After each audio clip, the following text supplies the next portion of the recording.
You can meet to finance minister. Thank you, Mr. Arun Nehru ji. Shri Dhairashil Mane. Shri Dhairashil Mane ji. Arun. Sir, thank you. Nicely done. Nicely done. Thank you, sir. Thank you.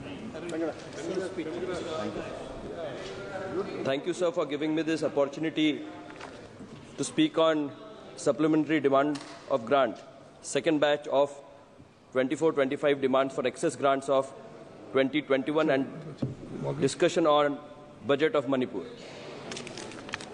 Though the second batch of supplementary demands for grants, the Union Finance Ministry is seeking Parliament's approval for rupees 6,78,000 crores in additional spending for year 2024-25, financial year FY25. This includes 52 grants and 3 appropriations. Of this net cash outgo, the actual additional spending requiring fresh funding amount of rupees 51,462 crores, while the rest is being offset by the savings and enhanced receipts across various ministries. The latest allocation includes defense pensions of rupees 8,476 crores, communication rupees 10,910 crores, finance rupees 13,433 crores, and agricultural schemes rupees 6,400 crores. Meanwhile, rupees 2,185 crores have been embarked for the PM Kisan, along with rupees 1,604 crore for the grants and aids under this scheme. Sir, the demands on grants, I would like to bring to notice of the House that the government has been working for the welfare of the people of country at large.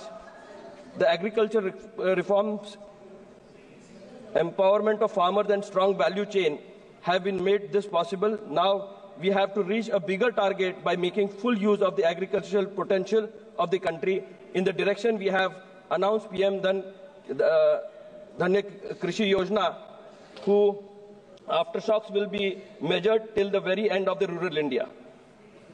विपक्ष वालों की sir आदत है कि हर एक government की योजना की आलोचना करना, लेकिन ये गवर्नमेंट ऐसी है जिसने हमेशा ही देश के आम नागरिक को मद्देनजर रखते हुए योजनाओं का प्रावधान किया और हर एक क्षेत्र में एक नई ऊंचाई प्राप्त करने का विक्रम प्रधानमंत्री नरेंद्र मोदी जी के नेतृत्व में कुशलता से इस देश में आज चल रहा है।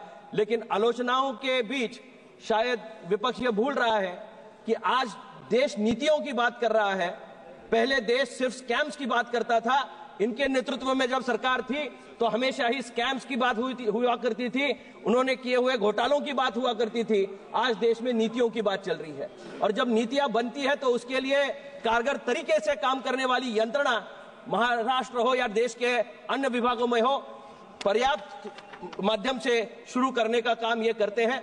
और मैं ये अपने माध्यम से ये कहना चाहूंगा कि कल विपक्ष के नेता ने ईवीएम पे फिर सवाल उठाने की कोशिश की।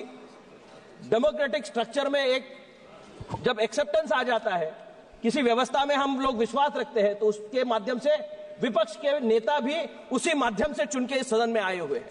इनका सारे सदन का जो मैंडेट है उसको अपमानित करने का और प्रताड़ित करने का काम विपक्ष की ओर से हमेशा किया जा रहा है।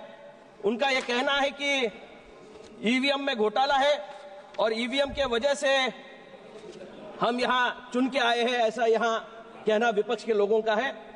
मैं ये कहना चाहूंगा कि अगर ईवीएम में घोटाला है तो हाँ, ईवीएम में हम लोग चुन के आए हैं, वो ईवीएम अलग है और वो जो चुन के आए हैं वो घोटाले वाला ईवीएम अलग है। हमारा ईवीएम यानी economic development vision of Amrit Bharat और मिशन फॉर विकसित भारत, और ईवीएम का हमारा मतलब है कि लीडरशिप एस्टैब्लिश करके आगे ले जाने वाले एक अखंड भारत का सपना साकार करने के लिए हम ईवीएम में आम आदमी को मिशन की तरह यहां देखते हैं और आम आदमी के डेवलपमेंट का मिशन लेके प्रधानमंत्री जी आगे चल रहे हैं। मैं अपनी कॉन्स्टिट्यूएंसीज के कुछ मुद्दों को इस सभागृह के सामने रखना चाहूंगा और जिसको मैं आपके सामने मराठी में ये कहना चाहूंगा, मैंने आपको नोटिस दी हुई है। साहेब, माझ्या मतदारसंघामध्ये वस्त्रोद्योगाचं मोठं सेंटर आहे, दालन आहे. इचलकरंजी हे वस्त्रोद्योगाचं हब आहे आणि त्याच्यासाठी अत्याधुनिक सामग्री निर्माण होणं, टफ सारखी एक चांगली योजना केंद्र सरकारनं चालू केली होती. टफ टेक्नॉलॉजी अपग्रेडेशन फंडच्या माध्यमातून संपूर्ण महाराष्ट्रातील या ठिकाणी असणाऱ्या या व्यवसायाला चालना देण्याचं काम चालू होतं. पण अलीकडच्या काळामध्ये याला कुठल्याही पद्धतीचं अनुदान केंद्र सरकारकडनं त्या पद्धतीनं मिळत नाहीये. त्यामुळे खऱ्या अर्थानं यंत्रमागधारकांना मोठ्या अडचणींना सामोरं जावं लागतं आणि म्हणूनच आमची मागणी या ठिकाणी राज्याकडनं या ठिकाणी केंद्र शासनाला आहे की आपण टफची योजना परत या ठिकाणी कार्यान्वित करावी, ज्याच्या माध्यमातून टेक्नॉलॉजी अतिशय शेवटच्या घटकापर्यंत या ठिकाणी जाऊन पोहोचणं गरजेचं आहे. AI ची टेक्नॉलॉजी आता याच्यामध्ये आलेली आहे, टेक्सटाईल्स मध्ये सुद्धा आलेली आहे, ऍग्रिकल्चर मध्ये त्या ठिकाणी आलेली आहे. त्यामुळे टेक्निकल एज्युकेशन या ठिकाणी टेक्सटाईलचं देत असताना AI इंटिग्रेटेड आपल्याला कशा पद्धतीनं टेक्निकल एज्युकेशन मुलांना देता येईल आणि त्याच्या माध्यमातून भारतातल्या या ठिकाणी असणाऱ्या टेक्सटाईल उद्योगाला एका वेगळ्या उंचीवर घेऊन जाण्याचं काम आपण या ठिकाणी करणं अपेक्षित आहे. त्याचबरोबर साहेब, मला आपल्याला विनंती करायची आहे की सहकाराची पंढरी म्हणून या ठिकाणी महाराष्ट्राला ओळखलं जातं. सहकाराची पाळंमुळं अतिशय शेवटच्या घटकापर्यंत या ठिकाणी पोहोचण्याचं काम त्या काळातल्या लोकांनी या ठिकाणी केलं. आज भारत के यशस्वी गृह मंत्री सहकारिता मंत्रालय भी संभाल रहे हैं और उसके माध्यम से गन्ना किसानों का एक बहुत बड़ा जिम्मेवारी उनके तरफ हमारी है. मैं जिस क्षेत्र से आता हूं वहां गन्ने की बहुत बड़े पैमाने पे खेती की जाती है और गन्ने की आय है उसको अगर हमको मॉनिटर उसको अगर बढ़ाना है तो उसके लिए कुछ धोरण निर्माण करना केंद्र शासन के माध्यम से बहुत जरूरी है, जिसमें मैं ये सुझाव देना चाहूंगा कि इथेनॉल का यूज अभी जो 25% है अगर वो 50% तक लेके गया जाए और उसको इथेनॉल का रेट एक स्टैंडर्ड रेट अगर मेंटेन किया जाए तो किसानों को भी ज्यादा आमदनी इसमें से मिलने की संभावना है. और दूसरा, जो पेट्रोल के बढ़े हुए भावों के बारे में बात की जा रही है उसमें भी बहुत अच्छे तरीके से कंट्रोल लाने में हम लोग सफल हो सकते हैं. दूसरा सर, डोमेस्टिक यूज के लिए कंज्यूमेबल शुगर जो यहाँ यूज की जाती है, घर पे लगने वाली शुगर बहुत कम रहती है सर. टोटल इंडिया की पॉपुलेशन के सिर्फ जो शुगर निर्माण होती है उसमें से सिर्फ 30% शुगर ये डोमेस्टिक यूज के लिए दी जाती है.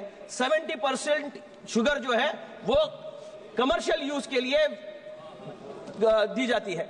तो उसमें पेप्सी कोला जैसी कंपनियां हो, कैडबरी जैसी कंपनियां हो, दो अगर अलग अलग रेट इन दोनों माध्यमों को लिया जाए, सस्ते दामों में किसानों के लिए मिले, आम जनता के लिए मिले, और जो कारपोरेट इंडस्ट्री इसमें आ रही है उसके लिए अगर अलग रेट हो तो निश्चित रूप से जो गन्ना किसान उत्पादक है उसके लिए बहुत बड़ी सहूलियत इसके माध्यम से होने वाली है.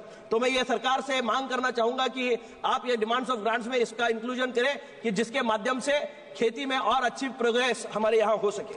दूसरा सर, एक महत्वपूर्ण विषय पंचगंगा नदी प्रदूषण का मैं आपके माध्यम से सरकार के पटल पे लाना चाहूंगा.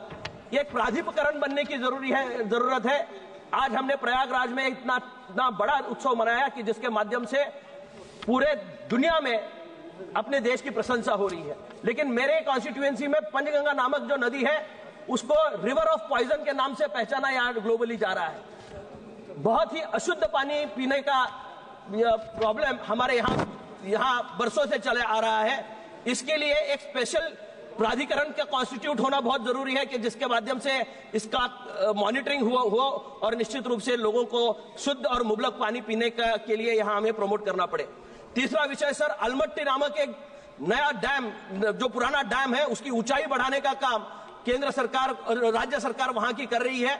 मैं केंद्र सरकार को इस मामले में इंटरवीन करने की विनती करता हूं, क्योंकि इससे आंध्र हो, कर्नाटक हो और महाराष्ट्र के बहुत सारे बाढ़ पीड़ित इलाकों को बहुत बड़ा नुकसान यहां भुगतना पड़ता है. और मेरे कॉन्स्टिट्यूएंसी में हर साल बाढ़ की स्थिति निर्माण हो जाती है और उसका सर्वे होने की बहुत जरूरत है और निश्चित रूप से जो ऊंचाई बढ़ानी है उसका काम यहां रुकना चाहिए.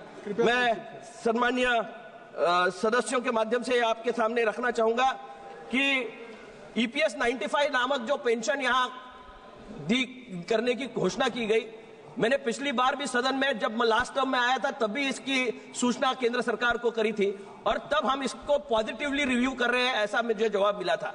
लेकिन सर, आज तक उन बेचारों पेंशनर को आज तक वो आस लगाए बैठे कि यही सरकार हमें न्याय देगी और उनको ये निश्चित रूप से उनकी ये मनीषा है कि आदरणीय प्रधानमंत्री मोदी जी के नेतृत्व में उनकी पेंशन बढ़ेगी, इस मान्यता के साथ वो हमेशा आंदोलन करते रहते हैं। मैं आपसे ये गुहार लगाना चाहता हूं उन सारे लोगों के ओर से कि सर बहुत दिनों से ये पेंडिंग इशू है, केंद्र सरकार इसमें अपना संज्ञान लाए और निश्चित रूप से इसमें अच्छा काम होने की जरूरत है। सर एक 2 ही मिनट में मैं अपना, मेरा पार्टी का टाइम है सर, मैं 2 ही मिनट में अपना कंक्लूड करता हूं। पार्टी का टाइम हो गया तब सर 2 ही मिनट में अपना कंक्लूड करता हूं। सर कोल्हापुर दक्षिण काशी के नाम से जाना जाता है, टूरिज्म का एक बड़ा हब है, किलों का भी गढ़ माना जाता है और करवीर निवासिनी महालक्ष्मी जी का मंदिर भी वहां पे है। तिरुपति जाते वक्त लाखों भाविक कोल्हापुर होते हुए जाते हैं। एक टूरिज्म सर्किट यहां बनने की जरूरत है और उसके लिए सेंट्रल गवर्नमेंट की ओर से एक विशेष पैकेज की जरूरत है। आईटी एक अच्छा सेक्टर जो महाराष्ट्र में बढ़ रहा है, कोल्हापुर से बहुत सारे बच्चे आईटी सेक्टर में काम करते हैं, उनके लिए भी एक आईटी पार्क अगर कोल्हापुर में बन पाए तो निश्चित रूप से उसका फायदा आने वाले समय में नव युवाओं को होगा और निश्चित रूप से एक अच्छी व्यवस्था उसके माध्यम से चलती रहेगी। एक आईटी पार्क कोल्हापुर की जरूरत है और इसके लिए आपके माध्यम से सरकार को सूचना दी जाए। मैं एक लास्ट अपनी पंक्तियों के साथ अपना भाषण खत्म करूंगा। सर जो हमारे यहाँ गडकरी साहब आए थे, उन्होंने ड्राईपोर्ट की घोषणा की थी, जमीन भी हमारे यहाँ उपलब्ध करने का काम नीचे चल रहा है। देश में अच्छे अच्छे उपक्रम चल रहे हैं, उसमें से एक ड्राईपोर्ट का उपक्रम है और लॉजिस्टिक्स के लिए अच्छा सांगली हो, कोल्हापुर हो, आजू बाजू के इलाकों के लिए एक मध्यवर्ती ठिकान कोल्हापुर का है, जिसके माध्यम से इन सारे लोगों को एक इकोनॉमिक कॉरिडोर का दर्जा मिल जाएगा और इंपोर्ट एक्सपोर्ट के लिए एक बड़ी संधि इससे उपलब्ध हो जाएगी। मैं आपके माध्यम से गवर्नमेंट से ये गुहार लगाता हूं कि उन्होंने जो घोषणा की है उसकी पूर्तता आने वाले समय में करें और इन्हीं शब्दों के साथ मैं अपने भाषण को विराम देता हूं। जय हिंद, जय महाराष्ट्र। धन्यवाद श्री माने जी। Shri Alfred Arthur. श्री